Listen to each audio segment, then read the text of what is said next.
Questions are being raised about a clear conflict of interest and trust surrounding Nico Delgado, Sunbelt Solutions Consulting LLC, and his endorsement of David Michael Rose in the LD30 race.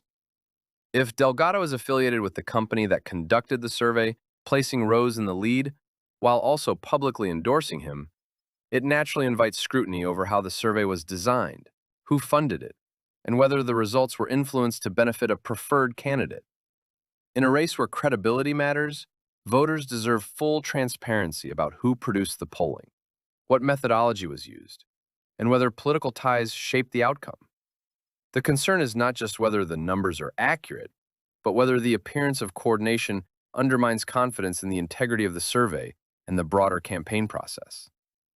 Questions about David Michael Rose's eligibility to run for LD3 have only intensified since journalist Jennifer Esposito filed a case seeking to determine whether he is legally qualified to appear on the ballot.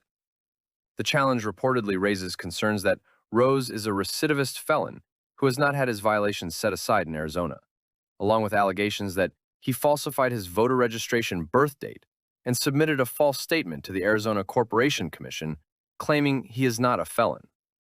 Together, those allegations create serious questions about transparency, honesty, and whether voters are being given accurate information about a candidate seeking public office. At minimum, the situation calls for full disclosure and a clear explanation of how these records were completed, what evidence supports them, and whether the public can trust the process. Sharing personal information like your name, email address, phone number, or other identifying details with unfamiliar consulting or survey companies can expose you to serious risks. While some organizations collect data for legitimate research, others may use that information for aggressive marketing, resale to third parties, or even fraudulent activity. Once your personal data is collected, you often lose control over where it goes, how it's stored, and who ultimately gains access to it. This can lead to spam, phishing attempts, identity theft, or unwanted contact that becomes difficult to stop. Companies that request personal information through surveys may do so to build marketing profiles, generate leads, or monetize your data by selling it to advertisers or other organizations. In some cases, these requests are designed to appear harmless, but the long-term consequences can include compromised privacy and increased vulnerability to scams. It's important to be cautious. Verify the legitimacy of any organization requesting your information, and avoid sharing sensitive details unless you fully trust the source and understand how your data will be used. People need to stop casually handing over their personal information to unknown consulting or survey companies without thinking twice. Providing your name, email address, phone number, or any identifying detail to organizations you cannot verify is not harmless. It is a direct invitation for misuse.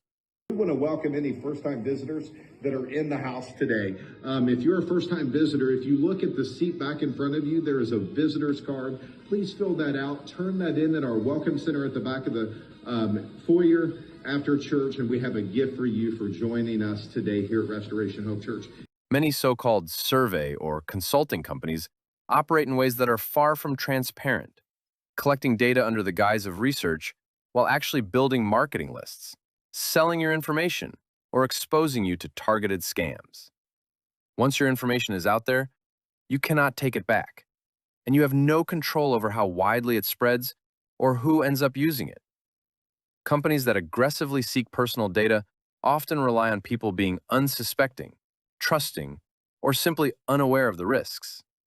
That lack of caution can lead to serious consequences: constant spam, phishing attacks, identity theft, financial fraud, and long-term privacy violations.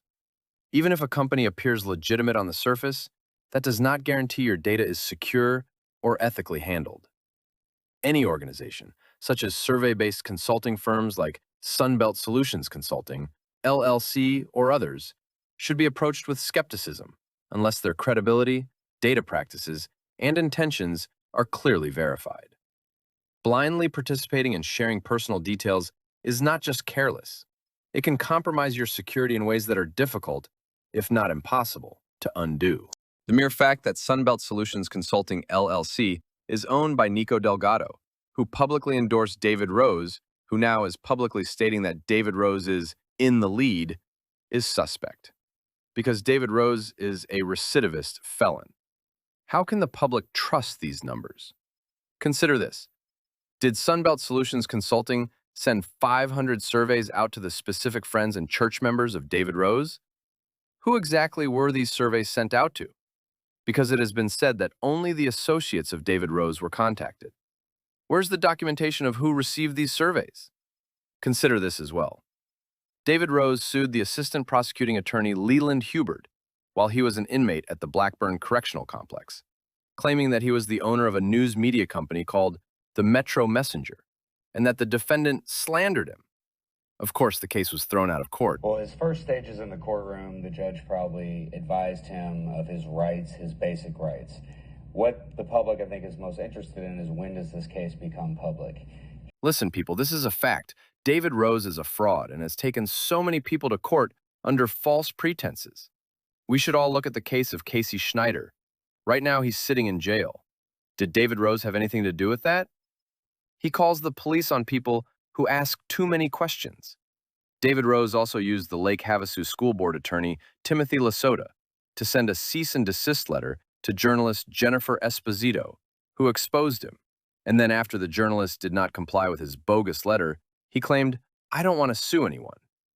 At the same time, David Rose appears to be protected by the Lake Havasu Police Department after speeding 40 miles an hour in a 25-mile zone where children are present. Hello. Hey, how are you? Good. Officer Thornhill Police Department. David Rose, Pastor of Restoration Hope. Sorry, rushing to a meeting. 40 and a 25, Mr. Rose. So, I didn't cite you for 40 and a 25. No moving violation. Just go and show them you have that card. Okay. They'll get rid of it for you. Okay? 40 and a 25. Bad. All the kids coming out is not a good thing. We got a plain zone right here, so it's just horrible. So, thank you. Have a better day. And being the Lake Havasu School Board president, who is supposed to protect children, shouldn't he have been cited? David Rose seems to have a smooth operator ability to get away with more crime.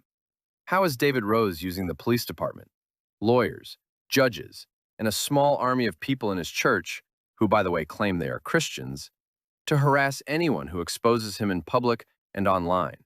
Is this a backward situation? And again, referring to the Sunbelt Solutions Consulting LLC, Nico Delgado, a kid, is an Arizona-based political activist and also the founder of Nico PAC, a political action committee. He is engaged in voter registration drives, door-knocking, and large-scale digital ad campaigns. However, his critics argue he has played a significant role in lowering the standards of political discourse through the systematic use of disinformation. His rapid ascent and aggressive campaign tactics, such as the use of campaign signage and polling efforts, have occasionally drawn public friction, including accusations from political rivals of utilizing incendiary rhetoric. This is a public warning. Do not give your personal information, your name, email, phone number, or any identifying details to unknown consulting or survey companies. This is not harmless. Companies that request this information often rely on people being unsuspecting, trusting, or unaware of the risks involved. Once you hand over your data, you lose control of it completely. It can be sold, shared, or used in ways you never agreed to, opening the door to spam, phishing attacks, identity theft, and financial scams. So-called survey or consulting companies may present themselves as legitimate, but appearances can be misleading. Their real goal is often to collect and profit from your personal information. Even if they claim your data is safe, there's no guarantee of how it will actually be handled or who it will end up with. Organizations such as Sunbelt Solutions Consulting, LLC, and others operating in similar ways should be approached with extreme caution unless you can independently verify their legitimacy and data practices.